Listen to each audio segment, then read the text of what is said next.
When I first joined CHSI 3 years ago, I was tasked with making a style guide, but it wasn't just making a style guide. We didn't even have a design system in place, so I had to build an entire design system and start with first principles.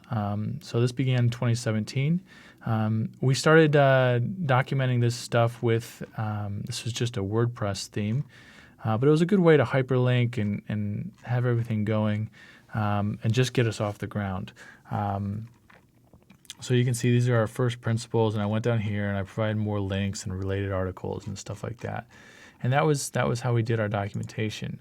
I even included code snippets that you could do if, okay, this is how we're going to style this label and field, and here's how we can do it.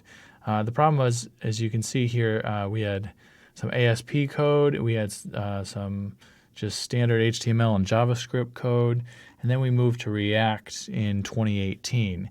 So I wanted to make a design system that was language agnostic, starting to move out of including code snippets, because I had the realization that companies want to change their front end technologies. So we want to allow for that and not be kind of locked into any framework or any other kind of front end decision.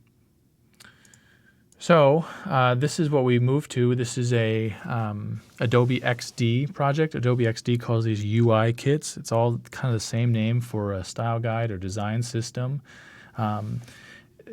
It's very image and prototype heavy. So I'll show you an example. So this is what the developers see. This is actually live, what anyone in the world can see.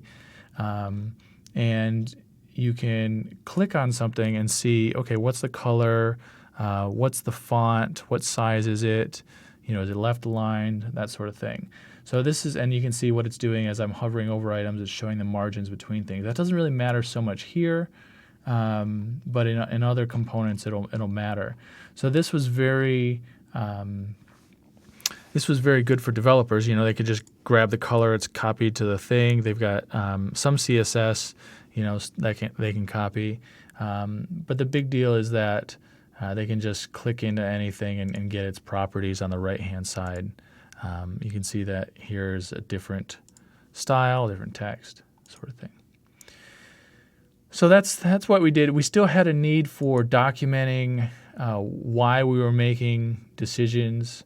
For example, if someone asked, why we're using a particular framework, we still needed some sort of documentation. So we still kept that on the WordPress site, and so then I want to show you some of this XD features that we had. As the UX architect, I had to think about every situation that could come up. And design for it. So we have read only in this column. We have edit. You're able to edit something, but let's say there's an error message and it's not within the width. So you would cut off. Here you can see that as they're editing it, the text is scrolled over some, and they're editing some numbers. So this is like a fixed width input, or that is to say the text doesn't wrap. The text just kind of fits inside the input as you see there. And there's horizontal and vertical styles we actually had to come up with. There were instances where it made more sense for users to be filling out a vertical form and reading the labels and going down. And then there was other instances where they were viewing mostly static information on a page, and they scanned left to right.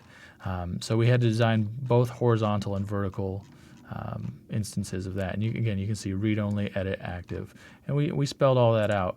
But I want to show you now something we called a Rapt Input. So like I said, when you're editing something, instead of cutting it off or making it fit all in the box would act like what a software developer would call a text area. Except I don't like the way text areas are styled. We actually styled this. We wrote some code to expand. It was essentially a text area that was just one input size, and then it would expand as you typed into it. So that was pretty cool. And so you can see the difference. And we spelled it all out for developers. Again, if developers have a question on the border color, they can click on it. There it is. If they're wondering how far should this error message be between the input, like what's the margin, they can actually hover and you can see that pink number 3 there, that it's 3 pixels. So it's 3 pixels away from that, the input box. And that's why we ultimately chose XD. It was very clear, no matter what front-end framework anyone used, that hopefully our design was consistent across the application. I want to show you a couple more components in this design system, and talk about some of the reasoning behind them. Obviously, it's a whole long, it's a big deal, so we can't go over everything in a 5-minute video. But talking about something called mathematic, some numbers should be treated as mathematic numbers, and some numbers should be treated as strings. For example, a zip code is always a string. A phone number, well, these are actually their own inputs, but you don't, you don't always need numbers. Sometimes numbers need to be added together, and sometimes they don't. And so, if they ever needed to be visually added together or mentally tabulated, it's lined up. That's why we right align numbers, keep the decimal places the same in how we're presenting them, and so that they can visually scan down. We also use a mono font.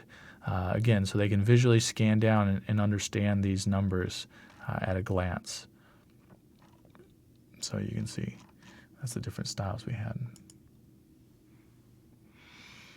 Time, inputting time, it's its own case. So we had to, here's describing ways of inputting time, but there's also there was also with this a whole document describing how this works, how it should be intuitive. There was actually even a video made describing, okay, when I press 1 and then tab, what happens? And in this case, it would enter the number 1 and then move you past the colon there.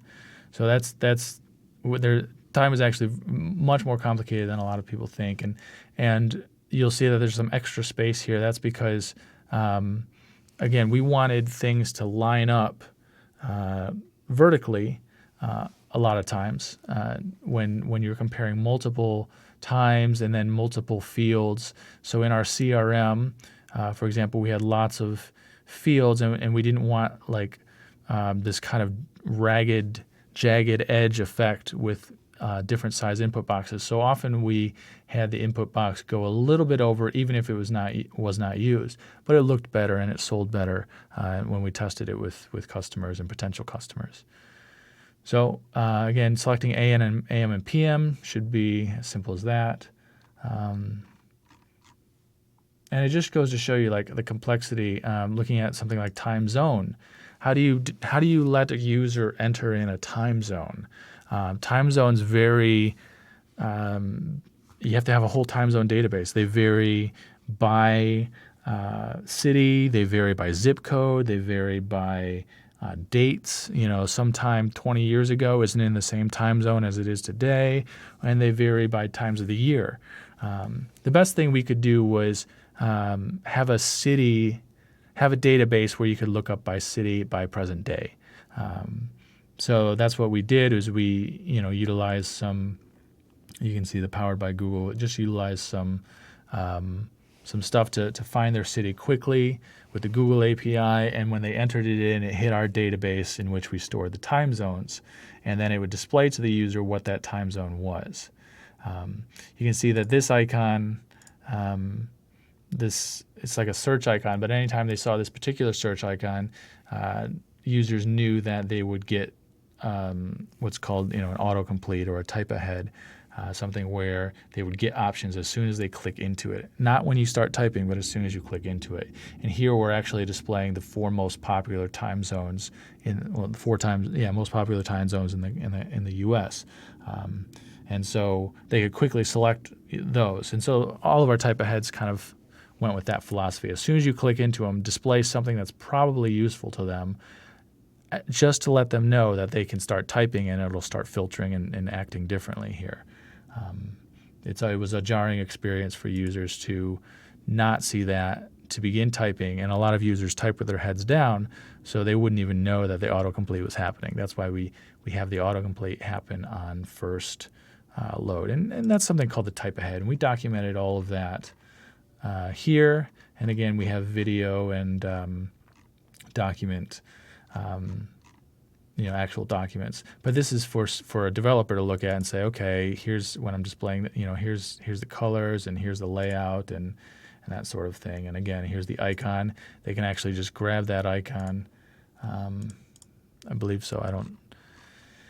If nothing else, they can grab it from our icon repository. So just grabbing an icon and hitting download there. And actually, it's not in that particular thing, but in some prototypes, we put the icon right there, downloadable right there, so you don't even have to go to that icon page. There's other stuff, of course, button and all the stuff you'd expect from a design system. But we actually had to talk about the realities of the web and what that meant when we're designing software for the web. So we had, these are XD mockups, and when you're designing it for the web, there's actually slight pixel variations. Are we inside of a border? Are we outside of a border? Are we in the middle of a border? So we talk about that. And ultimately, we went with a system where the developer doesn't have to know, they don't have to care that something is 1 pixel off. They just have to verify within the design system they're in, for example, within this, that this is 6. Okay, this is a 6 margin difference, and then if they're using the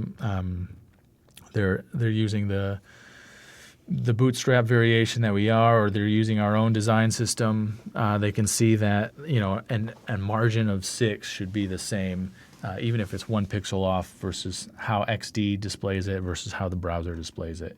So we went with something that was easiest on developers. And again, they can see, here's the spacing of inline elements. This is 12 pixels away. And again, 12 pixels away, and that sort of thing.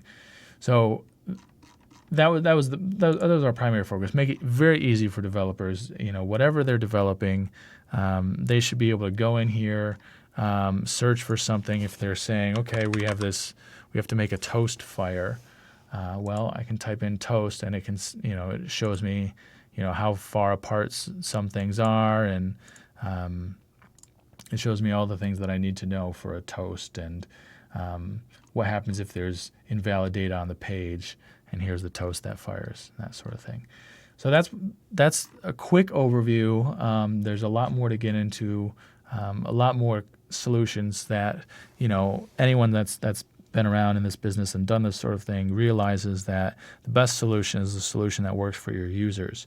So often you might have a solution that says, oh, that's kind of weird, or that's slightly unconventional. For example, all of our box styling of our flat gray box styling of inputs when viewed on a page. Well, that just worked better for users in terms of readability. Instead of lots of boxes mixed in with tables, they struggled with that. So that's what it came down to, is testing relentlessly with our users and saying, hey, is this the best way? How quickly are you able to get your job done? And that sort of thing. And that's what led us to this Cobalt design system.